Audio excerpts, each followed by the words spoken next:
suis Karine Soulard, directrice générale de la société Terre de Galie, qui est spécialisée en volaille fine.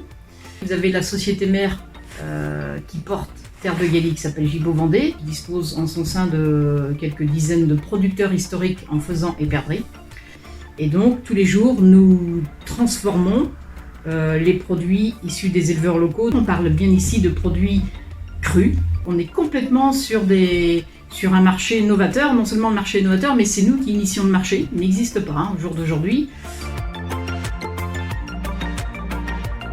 Alors, la crise sanitaire a impacté l'activité chez nous de façon très directe. Pour faire très simple, nous avons disposé ici le 7 mars de notre agrément CE pour pouvoir démarrer notre activité. Et 10 jours après, il y avait la semence du confinement très dur tel qu'on l'a connu au tout début. Même si pour nous, l'idée c'est d'aller chercher tout type de marché, je dirais que le premier marché naturel restait quand même celui de la restauration commerciale. Impossible bien évidemment puisque tout était fermé jusqu'en septembre à minima, voire octobre. C'est assez vite rendu compte que nos produits en cru, ça allait être compliqué pour avancer sur le marché. Sur un produit cru, nous aujourd'hui, on a un délai moyen pour mettre nos produits en marché de 7 à 8 jours.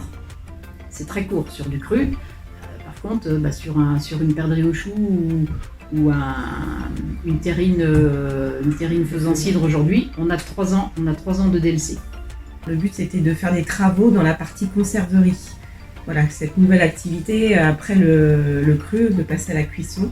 Donc il y a eu un aménagement de plomberie, d'électricité, un achat de matériel pour du carrelage. Voilà. C'était vraiment rénover les locaux pour installer cette nouvelle activité.